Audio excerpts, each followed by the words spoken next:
Hello, I'm Dr. Andrew Sargent. Welcome to my course, 101 Most Misunderstood Verses. We're coming to you today from Sacred Fire Church in Bellevue, Florida. Come on by. Welcome to 101 Most Misunderstood Verses. We are talking today about the hem and its importance in Numbers chapter 15. So we've already been talking in our past lectures on the hem when we were talking about 1 Samuel chapter 15, about the importance of the hem in ancient Near Eastern society, that it represents the individual in the protective relationship that he has with his God, that it becomes like a family crest. It is shared by his family members. It is used in marriages and divorces, inheritance and disinheritances. It's used in incantations of blessing and cursing. It's used in doing demonic deliverances. It at times validates prophecy. It seals a business contract by pressing it into the tablet of the contract and turning the contract into a covenant. It can secure protection and help by being a symbol of what you grab in order to come underneath the protection of the individual, so that the hem, the wearing of the hem, being covered by the hem, seizing upon the hem, actually brings you under the protective power of the individual in some kind of a covenantal covering. All right, it's actually used in marriage proposals. It actually weaves its way into that in a couple different places in Scripture, which we already talked about, and has connections to dowry securities and property sales, and it is versatile because of what it is in its core. It is the mystical, symbolic extension of the individual as a presentation of himself to the world, who he is, representing his protective relationship with his God. Now, in Israel, it becomes more symbolic than mystical, but it's ritually has all of these significances in society. We've talked about how when working with the hem and talking about the tassel, which is given to them in Numbers chapter 15, that by nature of the tassel being an extension of the hem, it is also part of the mystical slash symbolic statement about the individual before his God. It's still a ritual symbol. It says something about who he is to the world, but it's part of the hem. So whatever the hem is, the tassel is an extension of that, but it's going to say something far more particular. And so we're going to look at exactly what the nature of the tassel was, but we do know that according to Edersheim and others, that it was part of the morning ritual and evening ritual of the Hebrew male to take these tzitzit, these what we're going to call tassels, but we're going to talk about whether they are a tassel or not in a second, to take them and you could attach them to the corners of your garment. And when you attach them, you recited Psalm 36 or Psalm 91 or some piece of it. And it basically goes in the shadow of Yahweh's wings. Right? It's the idea of, now the wing is the word for hem, kanaf, but it's also a bird wing. It's also, if you look at the sun, the little wispy rays that emanate from the sun that you see, they call that the hem, the kanaf. All the passages in Scripture that talk about under the shadow of thy wings, it's either a bird image, and some passages absolutely declare it to be a bird image because it then goes on to talk about feathers and whatnot. But in the other contexts, bird imagery is not on the surface. It would be something you have to argue for. What is evidence in most of these passages is that the concept of under the shadow of thy wings is connected in most of these psalms with the Hebrew concept of chesed. And chesed is a special word in the making of covenants, in which a suzerain or a lord makes a covenant with a vassal, and the vassal swears allegiance to the lord in exchange for not being killed, and comes under his protection, comes under his power. The suzerain lord is not asked to do anything. He's the suzerain lord. He doesn't swear anything.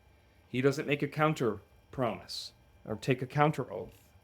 But if the vassal proves to be faithful in his covenant to the Lord, by the way, covenant faithfulness is also connected to the word righteousness.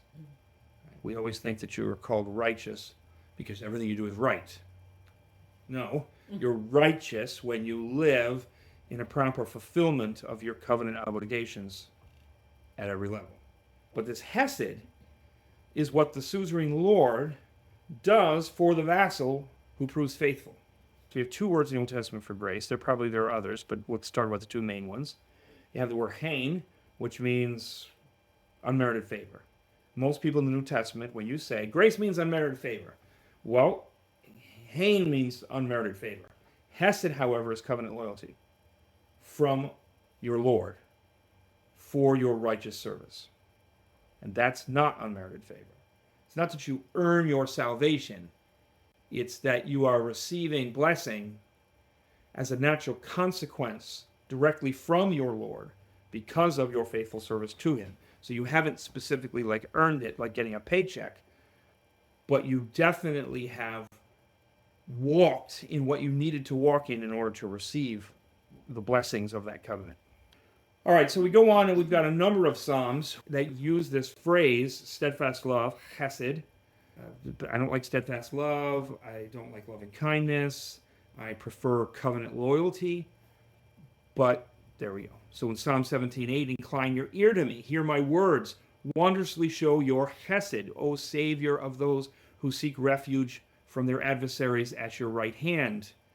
Keep me as the apple of your eye. Hide me in the shadow of your wings from the wicked who do me violence. Again, you've got this connection between chesed and coming under the shadow of his wings. That could just as easily be hide me in the shadow of your hem. It's covenant blessing. Now, they don't necessarily exclude each other. You can have the one as a metaphor for the other, and you can have like the double metaphor. So yes, it's wings, but yes, it's hem. And both represent this protective covering. Right. Psalm 36:7, how precious is your hesed, O God. You're the children of mankind. Take refuge in the shadow of your wings. We have a chiasm in Ruth. The whole book forms a chiasm. It's a perfect 3-act play. The problems that are building in the first act, which are sought for solution in the second act, and the second act always has 2 parts. So you always have Act 1, Act 2A, Act 2B, and then Act 3. You know, usually what happens in a 3-act play is that while you're trying to remedy the first problem, a secondary problem arises to interfere with your ability to solve the first problem. Then you have to divert your attention, solve the second problem, and when having solved the second problem, you solve the first one, and then you walk into restoration or a new normal. So when we come to first chapter, when Naomi has lost everything and she gets ready to leave, her 2 daughter-in-laws, Orpah and Ruth, are going to come with her, and they're like, we won't leave you no matter what happens. And she's, what can I do for you? There's nothing I have. Even if I had a kid tonight, even if I got a husband, had a kid, and bore the kid tonight, which you're going to wait till he grows up, you'll be well past bearing, you'll be of no use to you. Just go back to your God. This is how low she is. Go back to your gods. Do you know who the gods of those people were? Like Molech and Chemosh. Yeah. Human sacrificing gods. Orpah goes home. Ruth does not. But when Naomi is blessing them and trying to get them to go home, she prays for the hesed of the Lord to be upon these girls because they have shown such covenant loyalty to her. You've been faithful to me, but you've honored me. May the Lord give you hesed, pay you back for all the honor that you've done for me. Orpah leaves, Ruth sticks and says no. One of the great speeches that Ruth delivers, my wife recited it to me on our wedding day, and I really should get a plaque of that so I can point to it every time she gives me a hard time. All right, so when we're looking at this concept of hesed and its connection to the shadow of the wings, because we're going to have Boaz say these words to Ruth in chapter 2, I'm going to read it in a second, but we also have Psalm 57:1 that's going to connect this thing. Be merciful to me, O God. Be merciful to me. For in you my soul takes refuge. In the shadow of your wings I will take refuge till the storms of destruction pass by. It's this covenant give back, this covenant payment. Psalm 61:4. For you have been my refuge, a strong tower against the enemy. Let me dwell in your tent forever. Let me take refuge under the shelter of your wings. Now we got tent being paired with wings. Remember I said that in one of the other passages you have the pinions, the feathers that are being, so you know one's working, at least on one level, is working a bird image. Here, the question is raised whether we're dealing with a bird image because it's comparing it to the tent. Just as you come into a man's tent, you come under the protection of his hem. Psalm 63:7. So I will bless you as long as I live, for you have been my help. and in the shadow of your wings I will sing for joy. My soul clings to you, your right hand holds me. Using synonyms for this chesed, Boaz blesses Ruth. May Yahweh reward your work and your wages be full from Yahweh, the God of Israel, under whose wings you have come to seek refuge. Yahweh's kanaf in this passage where he says, may the Lord reward you for all you've done, for you've come under the shadow of his wings. Now, that protective wing, that kanaf, that hem, she's come under. Birds, covenant loyalties, hem imagery, hen, both, right?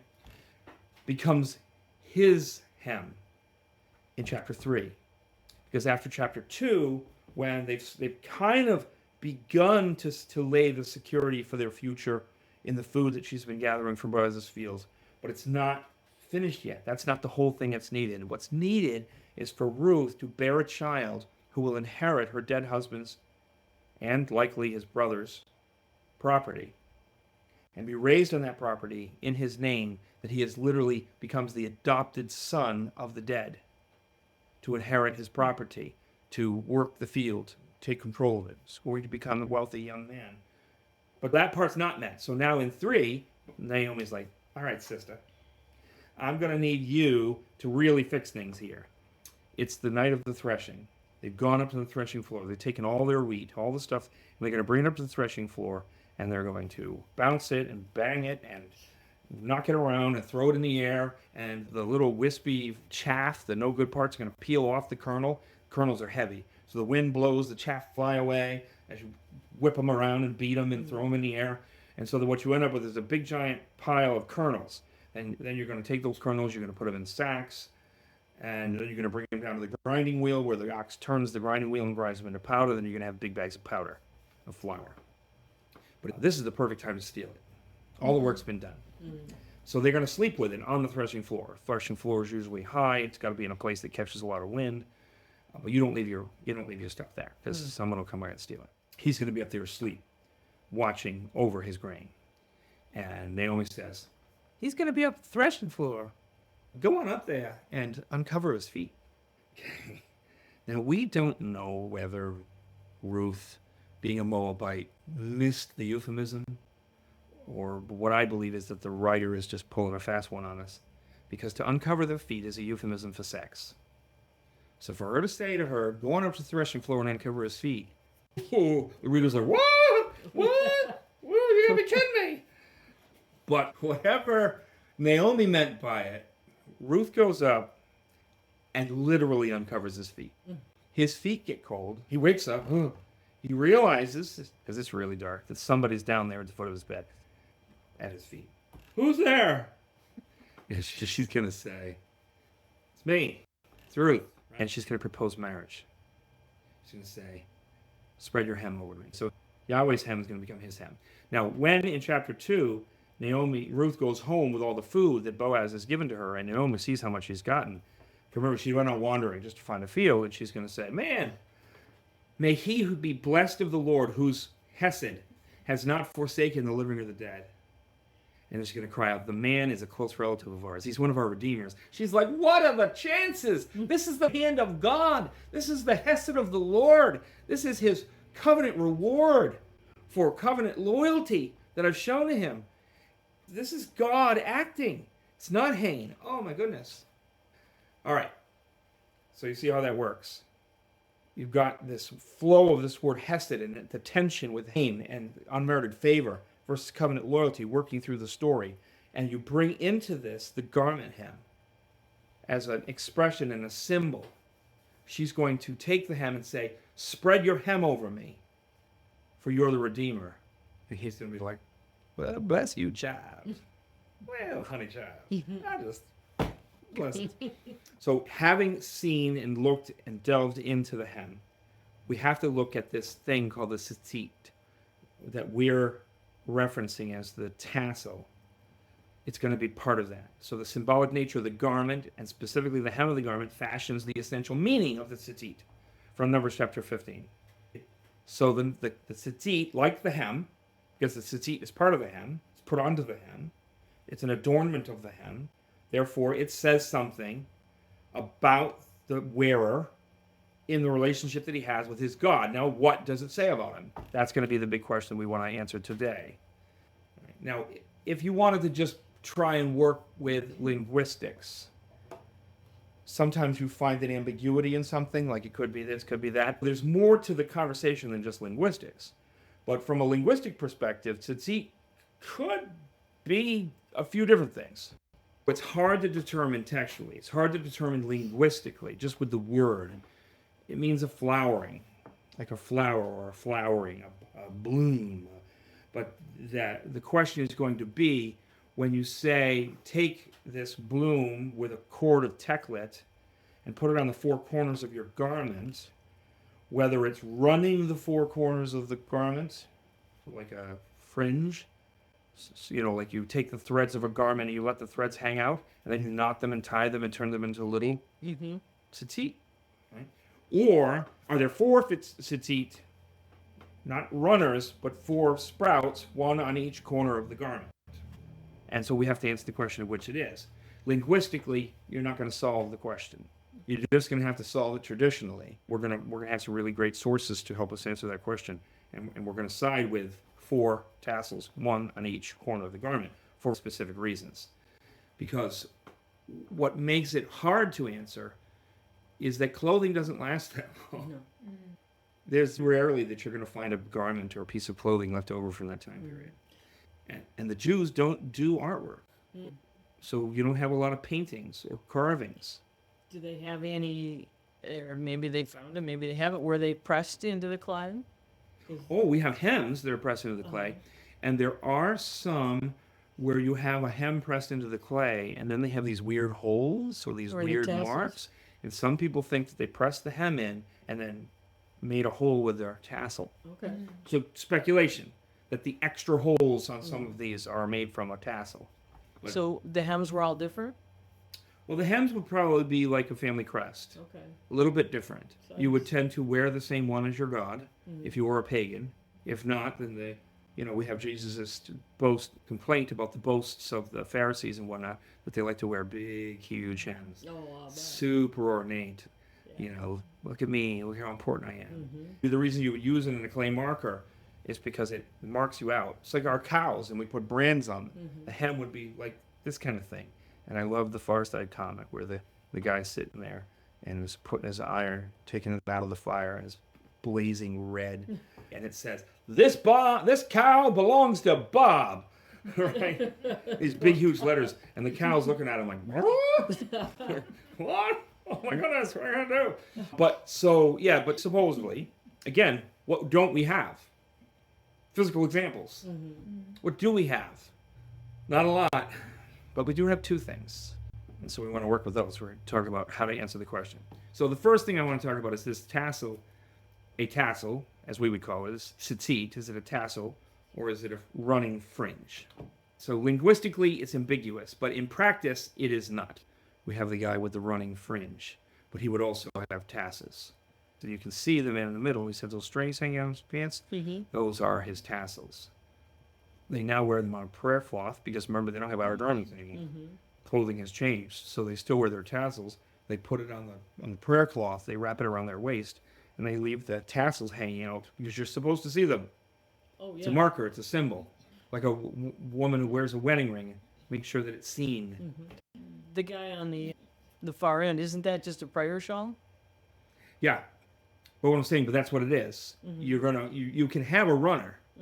But that runner does not replace the idea of the tzitzit. And then they take the tassels and leave it hanging out of the pants. I see. And we see examples of detachable tassels over here. And you can see they've wrapped the blue cord prominently. So basically it comes out 7 white cords and 1 teklet cord. So we have known Jewish practice declares the interpretation as a tassel. And that's not a question. This is exactly how the Jews have been practicing it, as far as we know, from the beginning. Okay, it's put on in the morning with ritual psalms, so that means the tassel was separate. There were 4 of them, and they were artificially attached to the corners of the outer garment on the hem. That's Jewish practice. So that's one way of answering the question. Okay. Are they doing the same thing today in Israel?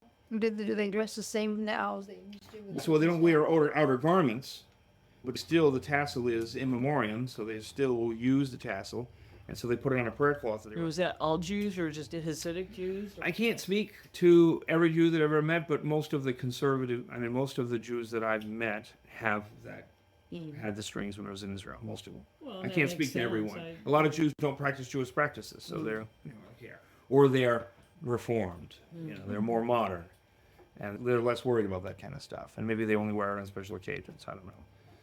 But I've met those who have it all the time, and always have the strings there, hanging out of the pants. Okay. So here we read from, the tassel was put on every morning, taken off every evening.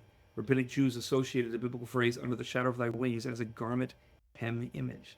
The recitation of Psalm 36:7 was part of the ceremony associated with the attachment of the tassel in the first century. How precious is thy loving kindness, O God, and the children of men take refuge in the shadow of thy wings. For with thee is the fountain of life, and in thy light do we see sight. Okay. It's part of the prayer ritual carried on today when men cover their heads with the talit in prayer, which is what we saw the last man doing. Now, we do have some things that we learned from the Bar Kokhba rebellions and some of the archaeological takes that have been going on with the Bar Kokhba rebellions. The only way that you get a garment that can last the length of time from them to us is if it is in the perfect environmental conditions.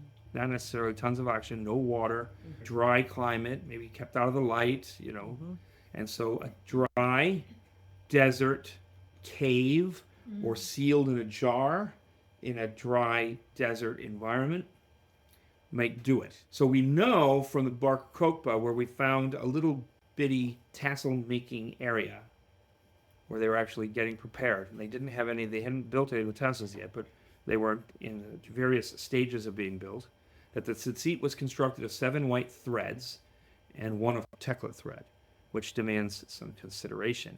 Right? A little tassel making area was discovered from the Bar Kokhba caves, showing the white to be linen and the tekla to be wool. I have a question about that. What about the admonition to not mix fabric? Yes, this is a violation of it. Okay, just checking. It is. So that's a big point of conversation. Why is it forbidden to wear the shatnaz, the mixing of linen and wool, and yet in the same breath you're told to wear the tassel? So you're saying, okay, well, what are some various reasons why a person might be told not to mix something? Well, there's 2 answers to it, and they kind of come to a head in the book of Leviticus and the book of Deuteronomy, which we're going to look at in a minute. But it's a great Christian, because it violates the shatnaz. So we know that they were detachable, and that this idea of the Bar Kokhba caves lessons is to be found in a handful of pagan carvings of Jewish people. So the Jews don't make the carvings, they don't have the paintings, but pagans did. And if a Jew came across a pagan lord, and that lord had a relief carved of his experiences with these people, we find that they really sought to be accurate in their presentation of these people. They wanted to tell you what these people actually look like in their general features, their clothing, and so we do have some records of it. So in Shalmaneser III, stela that he had made shows King Jehu of Israel. He's prostrate on the ground, bowing before him, kissing the ground before the man, and he's stripped down. He does not have his outer garment on. He only has his tunic on, his undergarment. His entourage, however, that's with him is decked out in fringed garments.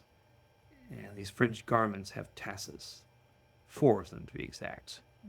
And they're all the garments wrapped around them, and the 4 edges are brought together, and then they're hung off their waist. They're going to see them in the picture. Right. So when we're wrestling with fringe versus tassel, I'm not arguing whether or not fringes were worn. I'm arguing whether or not the tzitzit in Numbers 15 is speaking of a fringe or speaking of the hem. And this here, from the days of Jehu, tell me that we're actually looking at tassels. Yeah, that's the fringe. That's the Babylonian lord. See the guy on the ground? He's wearing a hem garment. And he's got something bound around his waist, and it's got some tassels. But more importantly, the 2 people behind him, because they're wearing elaborate robes. And then look what's hanging down in the middle. And count them. Right there, hanging down from his waist, just above the hem, or the bottom edge of his tunic. From the upper garment, we have 1, 2, 3, 4. This guy is wearing 1, 2, 3, 4. And these are clearly elaborate tassels. Nice. Now we have these gentlemen here, where they have their tunics underneath, which are in green and blue, and then they have red fringed garments. And you can see that he's practicing the putting out of the eyes. He has a string, and he's got spikes through their noses, their lips, Ouch. in order to keep them under control, and he's putting their eyes out. And so we read in 2 Kings 25:7, they slaughtered the sons of Zedekiah before his eyes, and put out the eyes of Zedekiah, and bound him in chains, and took him to Babylon. So we're seeing the ceremony. Now you'll notice the 4 tassels in the corners of these outer garments. Now these gentlemen, if they are royalty, will wear tassels. Gods or idols will have garments that have tassels on them. And priests will wear tassels. And the only people other than that are every Israelite male. They wear a symbol of the tassel. All right, so based on an observation of ancient Near Eastern art and texts, as we just said, you basically have 3 people that are wearing tassels. Gods are wearing them, idols in the pagan world. People from the ruling classes are wearing them, priests are wearing them. Now, there are images of these warriors, and they're wearing them, but it's probably that they're warriors that got captured, but they're royal. They're overseeing the armies, and they got captured. All right, tassels, especially colored tassels, were marks of position and wealth.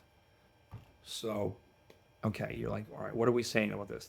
Who's wearing them? Kings are wearing them, deities are wearing them, priests are wearing them. There's a few warriors, but they're likely fit into the other categories. If you like what you're hearing today, please subscribe below, and don't forget to share it on as many platforms as you can, and tell your friends to watch. Thank you.